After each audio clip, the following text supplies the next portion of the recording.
वो हमारी 2 टाइप्स की होती हैं, ट्रांजिटिव वर्ब और इंट्रांजिटिव वर्ब। अगर आपने ये वीडियो नहीं देखा है तो प्लीज़ आप हमारे प्लेलिस्ट में जाके उस वीडियो को ज़रूर वॉच करें, क्योंकि जब तक आपको ये चीज़ नहीं समझ में आएगी तो ये क्लियर होना थोड़ा मुश्किल पड़ेगा। तो इसलिए आप पहले इसे क्लियर करें, उसके बाद इसे भी समझना बहुत आसान हो जाएगा आपके लिए। तो चलिए, आज का हमारा कॉन्सेप्ट है सिर्फ स्टेट वर्ब। ठीक है, स्टेट वर्ब होती क्या है और हम स्टेट वर्ब किसे कहते हैं।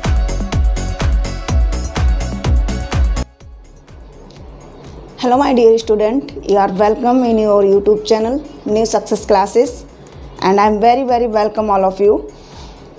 जैसे कि आप सभी को पता है कि हम आपको पार्ट ऑफ स्पीच के 1 बाय 1 चैप्टर सिखा रहे हैं। तो आज हम आपके लिए लेके आए हैं वर्ब। इसका सेकंड पार्ट हमने आपके लिए पहले लास्ट वीडियो में बता दिया है। तो आज हम सीखते हैं वर्ब्स। वर्ब्स की डेफिनेशन, इसके टाइप्स हम आपको लास्ट वीडियो में बता चुके हैं, बट इसमें जो कॉमन चीज़ें हैं वो हम आपको क्लियर करेंगे। तो सबसे पहले आपको हम ये बता दें कि ये जो आपका वीडियो लेक्चर है यानी वर्ब, वो आपका बहुत ही ज़्यादा इम्पॉर्टेंट चैप्टर है, क्योंकि अगर देखा जाए तो पार्ट ऑफ स्पीच के जो आपके अदर चैप्टर हैं तो वो इतने टफ और ज़्यादा टिपिकल नहीं है, बट आपका जो वर्ब चैप्टर है वो काफ़ी इम्पॉर्टेंट है, क्योंकि इससे ही हमारे सेंटेंस जो होते हैं वो क्लियर होते हैं और उन सेंटेंस को हमें बनाने में काफ़ी कन्फ्यूजन रहती है। ठीक है, जैसे कि मान के चलिए हम नाउन और प्रोनाउन पढ़ चुके हैं, तो उसमें आपकी जो नाउन और प्रोनाउन है उसकी स्पेलिंग्स या फिर उसके टाइप्स कुछ भी चेंज नहीं होते हैं, बस उनको सिंगुलर या फिर प्लूरल में चेंज किया जा सकता है। बट आपका जो वर्ब चैप्टर है ना, तो उसे आपको टेंस के अकॉर्डिंग यानी और यूज के अकॉर्डिंग चेंज करते हैं, और जब ये चेंज होते हैं तो इसका मीनिंग भी चेंज हो जाता है। तो इसीलिए जो हमारा वर्ब है चैप्टर, वो हमारी इंग्लिश में बहुत ही ज़्यादा इम्पोर्टेंट चैप्टर है। इससे अगर इसे ही हमने सीख लिया ना, तो इससे हमारी 80% जो इंग्लिश है वो कवर हो जाती है। ठीक है, तो इसलिए आप हमारे वीडियो को बिल्कुल लास्ट तक देखिएगा। इसमें आज हम आपको बताएंगे वर्ब्स होती क्या हैं। ठीक है, तो हम यहाँ पे सबसे पहले हमारी स्टार्टिंग है वर्ब्स। इसकी डेफिनेशन हम आपको लास्ट वीडियो में दे चुके हैं। तो ऑल वर्ब्स, तो हम सबसे पहले सीखते हैं कि हमारी सारी वर्ब होती कौन सी हैं, कैसी कैसी होती हैं और कैसे यूज होते हैं। तो ये हम आपको इसमें सिखाने वाले हैं। तो चलिए स्टार्ट करते हैं हम अपना आज का वीडियो। तो सबसे पहले हमारी ऑल वर्ब्स हैं वो हैं do, does, did, is, am, are, was, were, has, have, had, can, may, will, shall, could, might, would, should, need, ought to. ये हमारी सारी वर्ब्स हैं, और इसके अलावा 1-2 जो वर्ब्स होंगी वो भी हम आपको क्लियर करवा देंगे। तो सबसे पहले हम बात करते हैं कि हमारी जो ऑल वर्ब्स होती हैं वो कितने टाइप्स की होती हैं। ठीक है, तो हमने यहाँ आपको बताया था हमारी जो वर्ब्स होती हैं वो 2 टाइप्स की होती हैं। एक तो होती है हमारी एक्शन वर्ब, और जो हमारा लास्ट वीडियो हमने बताया था आपको क्लियर कराएंगे स्टेट वर्ब। ठीक है, तो सबसे पहले हम बात कर लेते हैं कि हमने आपको एक्शन वर्ब के बारे में काफ़ी डीपली से बताया था। ठीक है, उसमें जो हमारी मैन वर्ब होती हैं, अच्छा मैन वर्ब, एक्शन वर्ब और जो प्रिंसिपल वर्ब हमने यहाँ पे लिख रखी है, तो ये तीनों एक ही वर्ब्स को कहते हैं। ठीक है, अच्छा वो कितने टाइप्स की होती थी वो हमने बताया था आपको लास्ट वीडियो में। वो हमारी 2 टाइप्स की होती हैं, ट्रांजिटिव वर्ब और इंट्रांजिटिव वर्ब। अगर आपने ये वीडियो नहीं देखा है तो प्लीज़ आप हमारे प्लेलिस्ट में जाके उस वीडियो को ज़रूर वॉच करें, क्योंकि जब तक आपको ये चीज़ नहीं समझ में आएगी तो ये क्लियर होना थोड़ा मुश्किल पड़ेगा। तो इसलिए आप पहले इसे क्लियर करें, उसके बाद इसे भी समझना बहुत आसान हो जाएगा आपके लिए। तो चलिए, आज का हमारा कॉन्सेप्ट है सिर्फ स्टेट वर्ब। ठीक है, स्टेट वर्ब होती क्या है और हम स्टेट वर्ब किसे कहते हैं, स्टेट मीन्स क्या होता है, तो आज हम इसमें क्लियर करने वाले हैं। तो आप हमारे वीडियो में बने रहिएगा। तो सबसे पहले हम बात करते हैं स्टेट वर्ब्स। ठीक है, स्टेट वर्ब मीन्स होता क्या है, तो स्टेट वर्ब मीन्स होता है मतलब सिचुएशन, यानी कि ये जो वर्ब्स होती हैं वो किसी भी सेंटेंस में किसी सब्जेक्ट या फिर हमारी जो मैन वर्ब यानी एक्शन वर्ब होती है उसकी सिचुएशन बताती है कि वो किस समय में है या फिर किस क्रिया को कर रहा है, यानी किस वर्ब को कर रहा है। ठीक है, तो ये स्टेट ऐसी वर्ब होती हैं। तो हम आज इसमें यही चीज़ सीखते हैं, सिचुएशन कैसे क्लियर होती हैं। तो बात करते हैं हम लोग जो हमारी स्टेट वर्ब होते हैं उन्हें हम हेल्पिंग वर्ब कहते हैं, ठीक है।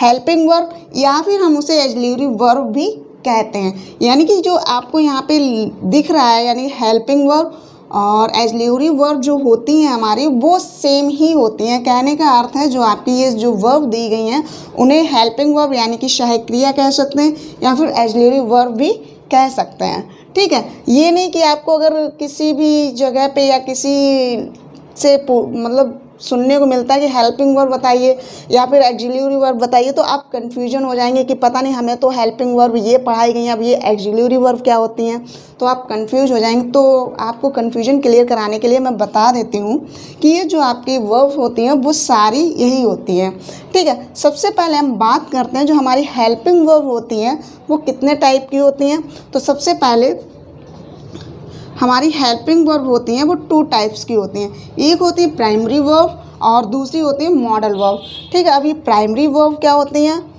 और हमारी मॉडल वर्ब्स क्या होती हैं वो हम आपको आगे बताने वाले हैं, तो बने रहिए आप हमारे साथ। तो आइए देखते हैं हम लोग। सो गाइस, जैसे कि आपको हमने यहाँ पे ऑल वर्ब्स दे रखी थी, तो उसमें हमने आपको बताया था कुछ प्राइमरी वर्ब होती हैं और कुछ हमारी मॉडल वर्ब होती हैं। तो आइए यहाँ पे हम लोग क्लियर करते हैं कौन सी प्राइमरी वर्ब होती है यानी हेल्पिंग वर्ब होती हैं और कौन सी मॉडल वर्ब होती हैं, ठीक है। तो सबसे पहले हमने यहाँ पे टू डू यानी कि दे रखा है डू, डज, डिड, ठीक है। Is, am, are, was, were, has, have, had, ठीक है। ये आपकी कौन सी होती हैं, ये आपकी हेल्पिंग वर्ब यानी ऑक्सिलरी वर्ब होती हैं और जिसे हम बोलते हैं प्राइमरी वर्ब्स, ठीक है। अब ये हमारी होती हैं जो दी गई हैं यहाँ पे, वो होते हैं हमारी मॉडल वर्ब्स, जैसे can, could, may, might, will, would, shall, should, need, ought, ought to और डेयर, ठीक है। अच्छा, ये जो हमारी वर्ब्स होती हैं इन्हें कैसे यूज करते हैं तो हम आपको बता देते हैं। जो हमारी जो आपकी स्टेट वर्ब्स होते हैं यानी हेल्पिंग वर्ब होते हैं वो हमारे टेंस के अकॉर्डिंग या फिर हमारे किसी भी टाइम के अकॉर्डिंग यूज की जाती हैं, ठीक है। तो हम आज अपने इस वीडियो लेक्चर में आज जो हमारा कॉन्सेप्ट क्लियर होने वाला है तो वो आज आपका होगा हेल्पिंग वर्ब। तो आज हम इस वीडियो में अपना हेल्पिंग वर्ब वाला जो कॉन्सेप्ट है वो क्लियर करेंगे और जो आपका मॉडल वर्ब्स है तो वो हम आपको आगे बताएंगे, ठीक है। तो तब तक के लिए हम देखते हैं कि हमारी हेल्पिंग वर्ब कैसे यूज होती हैं हमारे सेंटेंस में। तो आइए बात करते हैं इस पर। तो हम बात करते हैं अपनी प्राइमरी वर्ब्स की जो टू डू, टू बी और टू हैव है। तो जैसे कि आपको हमने यहाँ पे दे दिया है do, does, did, is, am, are, was, were, have, has, have और हैड। ये जो आपकी हेल्पिंग वर्ब हैं इनका यूज कैसे होता है वो हम इसमें सिखाने वाले हैं। तो सबसे पहले जो हमारी ये साइक्लियाँ हैं यानी कि जो हेल्पिंग वर्ब हैं वो हमारे 2 टाइप से यूज होते हैं। जो हमारे यूज हैं, एक तो हमारा होता है टेंस और दूसरा होता है हमारा यूज या फिर यूज बोल सकते हैं या फिर इसे कन्वर्सेशन भी कह सकते हैं, ठीक है। तो ये 2 तरह से यूज की जा सकती हैं। एक तो हमने आपको अपने वीडियो में बताया था कि आपकी एक एक्शन वर्ब होती हैं। अच्छा, एक्शन वर्ब क्या होती हैं? एक्शन वर्ब वो होती हैं जिससे छोटा सा छोटा वाक्य बनाया जा सकता है, ठीक है। और हेल्पिंग वर्ब से हमारा छोटा सा छोटा वाक्य यानी कि एक सेंटेंस नहीं बनता है। जैसे हमने यहाँ पे बोल दिया रीड, ठीक है, यानी कि पढ़ो, तो ये आपका एक सेंटेंस क्लियर हो गया, रीड पढ़ो। या फिर मैंने बोल दिया कम आओ या फिर बोल दिया गो, तो ये सबसे छोटे सेंटेंस हैं। गो जाओ, कम आओ, रीड पढ़ो, ठीक है, राइट लिखो, लाफ हंसो। तो ये आपके जो होते हैं वो कैसे होते हैं? छोटे से छोटे सेंटेंस होते हैं। अच्छा, ये जो सेंटेंस है वो क्या आपके हेल्पिंग वर्ब यूज होके बने हैं? नहीं ना, इनका यूज हमने डायरेक्टली किस में किया है? हमारे एक्शन वर्ब यानी कि प्रिंसिपल वर्ब में किया है, ठीक है। तो ये आपकी वो हो गई। अब बात करते हैं कि इन वर्ब्स को, जो हमारी वर्ब होती हैं, इन्हें सेंटेंस के अकॉर्डिंग कैसे यूज किया जाता है या फिर जो आपके हेल्पिंग वर्ब हैं उनके साथ इनका क्या रिलेशन होता है और इनके साथ जैसे रिलेशन होता है तो इसका मीनिंग चेंज होता है या फिर नहीं होता है, तो हम बात करते हैं, ठीक है। दूसरी बात हम इसमें और ये करने वाले हैं कि हमारी जो वर्ब्स होते हैं उन्हें हम मतलब कई टाइप से चेंज करते हैं। जैसे हमने यहाँ पे डू डज दिया है, ठीक है, तो सबसे पहले बात करते हैं टेंस के अकॉर्डिंग। तो हमारे जो डू डज हैं, इज, एम, आर हैं, तो ये किस टेंस में होंगे, यानी किस समय में होंगे, यानी प्रेजेंट में होंगे या फिर पास्ट में होंगे या फिर फ्यूचर में होंगे। तो हम पहले इसकी बात करते हैं। तो हमने कुछ यहाँ पे आपको हेल्पिंग वर्ब दी हैं, ठीक है। तो थोड़ी देर के लिए बात कर लेते हैं। जैसे हमने लिया प्रेजेंट टेंस, ठीक है, आपको हम टेंस भी क्लियर करा देंगे। तो टेंस को हमने लेते हैं यहाँ पे प्रेजेंट, ठीक है, पास्ट एंड फ्यूचर, ठीक। अब ये प्रेजेंट, पास्ट, फ्यूचर है। अब इसमें इनका काम क्या है, तो इनका तो बहुत ही ज़्यादा अहम है, यानी कि बहुत ही महत्वपूर्ण भूमिका निभाते हैं इनमें। तो ये देखते हैं हम लोग वर्ब्स कैसे होती हैं। अब जैसे प्रेजेंट टेंस की बात करते हैं। अब प्रेजेंट टेंस में ये जो वर्ब्स होती हैं वो कौन कौन सी आती हैं, ठीक है। प्रेजेंट टेंस यानी कि यहाँ पे हम सबसे पहले इस वाले में से देख लेते हैं। तो आपका जो डू है, ठीक है, डज, ये किस में आती है, प्रेजेंट में। इसमें से टू वी में से देखते हैं हम लोग, इज,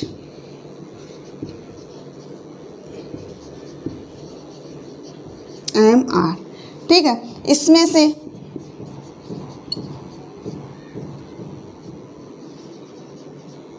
हैज है। ये जो आपकी हेल्पिंग वर्ब हैं वो किस में वर्क करती हैं, वो आपकी प्रेजेंट टेंस में वर्क करती हैं, ठीक है। अब बात करते हैं हमारी पास्ट की। तो पास्ट की देखते हैं हम लोग। डिड हो गया, इसमें से आपका वाज वर हो गया, ठीक है, और इसमें से आपका हैड हो गया। अब बात आती है फ्यूचर टेंस की। अच्छा, फ्यूचर टेंस जो हमारा होता है वो कॉमन होता है, क्योंकि फ्यूचर टेंस की जो हेल्पिंग वर्ब होती है वो ज़्यादातर आपके मॉडल वर्ब्स में जाते हैं। जो आपका है यहाँ पे शैल, विल, ठीक है। अच्छा, इनका हिंदी भी अर्थ हम समझाते हैं आपको। जो आपका प्रेजेंट है वो तो सभी लोग जानते हैं, है से यूज होता है, ठीक है। और जो आपका वाज वर्ब होता है वो आप पास्ट जो होता है वो था से होता है, ठीक है। और जो फ्यूचर होता है वो आपका गा से होता है, ठीक। ये आपकी जो होती है हेल्पिंग वर्ब की पहचान होती है। इनसे आप हिंदी में दिया होगा तो इससे ही आप समझ सकते हैं ये किस टेंस की बात हो रही है, प्रेजेंट की हो रही है, और ये किस से हो रही है, आपके पास्ट से हो रही है। तो ये फ़िलहाल हम यहाँ पे थोड़ा बता दे रहे हैं, फिर इसका जो वीडियो आपको मिलेगा वो एकदम डीपली मिलेगा, काफ़ी अच्छा कॉन्सेप्ट मिलेगा, ठीक है। तो ये आपकी बात हो गई इसमें। अच्छा, बात करते हैं हम लोग मैन वर्ब की।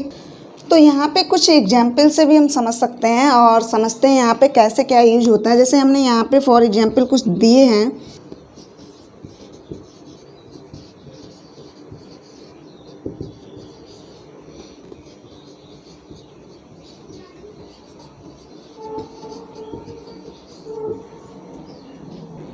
तो देखिए यहाँ पे हम कुछ एग्जाम्पल से समझते हैं कि यहाँ पे जो आपकी हेल्पिंग वर्ब हैं वो किस तरह से यूज होती हैं, और जो आपकी जो मैन वर्ब हैं वो हेल्पिंग वर्ब किस तरह से चेंज करती हैं।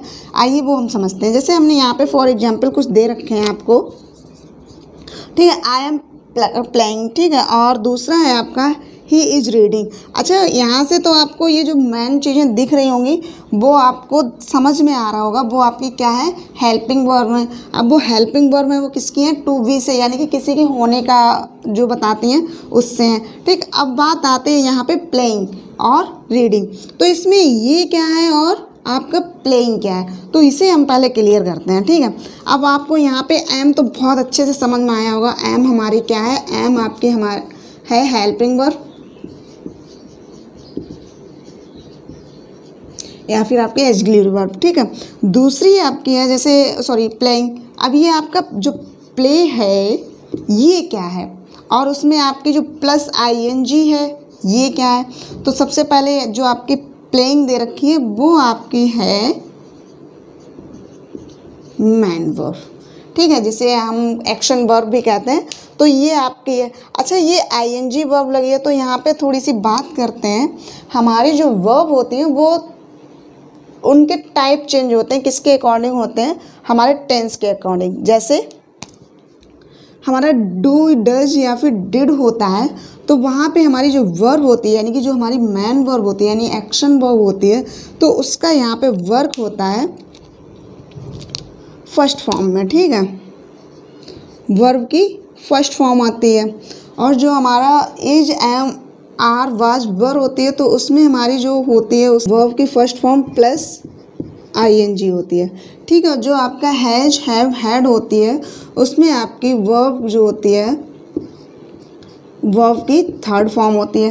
ठीक, जो आपको हमने यहाँ पे कुछ चीज़ दे रखी है, यानी कि कुछ अलग से बताया है आपको कि फर्स्ट फॉर्म, ठीक है, वर्ब की फर्स्ट फॉर्म, वर्ब की सेकंड मतलब आईएनजी फॉर्म और वर्ब की सेकंड फॉर्म। तो ये क्या है, तो फिलहाल अभी आपको टेंस क्लियर नहीं कराए हैं तो इसके लिए थोड़ी सी प्रॉब्लम रहेगी, लेकिन हम आपको इसके बाद इसको क्लियर करवाने वाले हैं।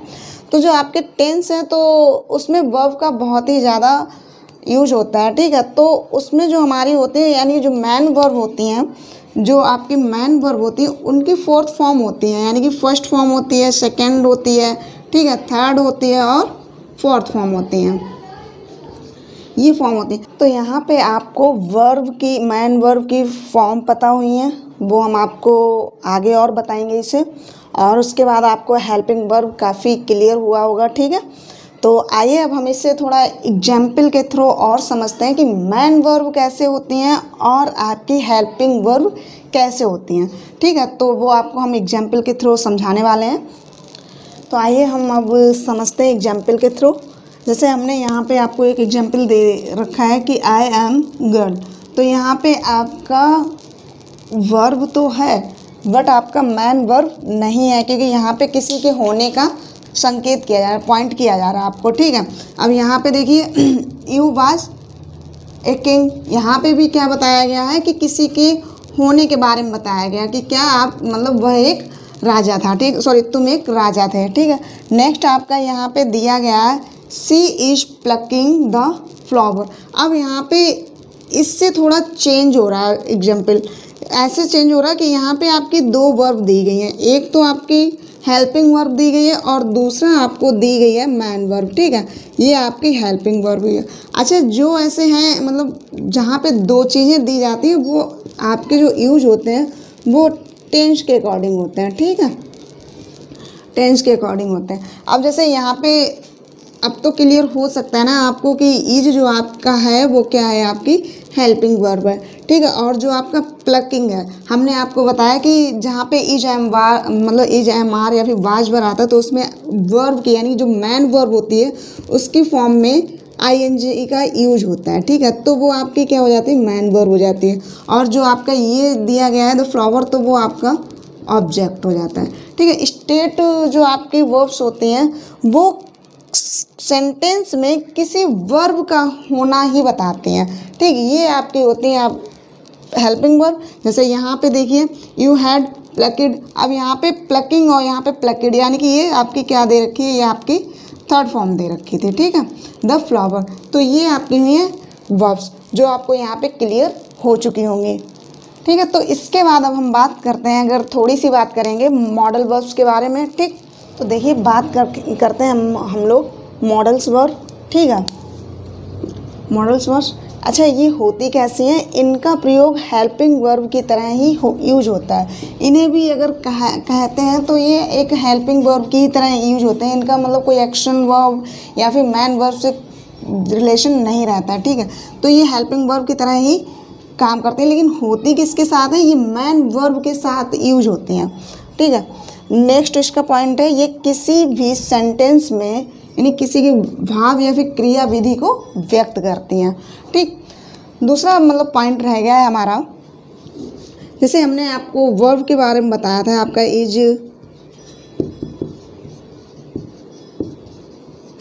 एम आर, हैज, डज, जो आपकी ये जो वर्ब होती हैं वो आपकी सिंगुलर वर्ब होती हैं। ठीक है,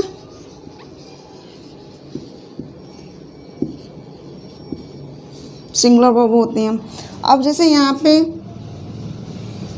ये भी आपका हो गया यहाँ पे, और वर, डू, हैव, ये जो आपकी वर्ब होती हैं वो होती हैं आपकी प्लूरल वर्ब। ठीक है, प्लूरल वर्ब। अब बात आती है हमारी मॉडल्स वर्ब का।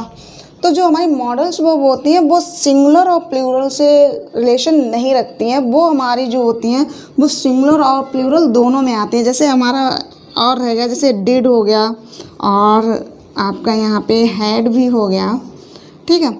ये और आपकी मॉडल्स वर्ब जितनी भी होंगी वो आपके दोनों में आती हैं, यानी कि सिंगुलर और प्लूरल दोनों में आती हैं, ठीक है। ये जो आपकी इज, एम, आर और वाज वर्ब जो होती हैं वो क्रिया के मतलब सब्जेक्ट के अकॉर्डिंग यूज होती हैं, मतलब सिंगुलर सब्जेक्ट है या फिर प्लूरल मतलब सब्जेक्ट है। और जो आपकी मॉडल वर्ब होती हैं वो सब्जेक्ट के अकॉर्डिंग यूज नहीं होती, मतलब सिंगुलर हो या प्लूरल वो दोनों में ही यूज होती हैं। जैसे कि आज हमने आपको पार्ट ऑफ स्पीच का जो चैप्टर है वर्ब वो आज आपको हमने कंप्लीट करा दिया है। अगर आपको हमारा वीडियो पसंद आता है तो प्लीज़ हमारे वीडियो को लाइक करें, कमेंट करें एंड शेयर ज़रूर करें। अगर आप अभी तक हमारे चैनल पे नहीं जुड़े हैं तो हमारे चैनल को सब्सक्राइब ज़रूर कर लीजिएगा, जिससे कि आपको इंग्लिश सीखने में और समझने में बहुत ही ज़्यादा आसानी होने वाली है। तो तब तक के लिए थैंक यू।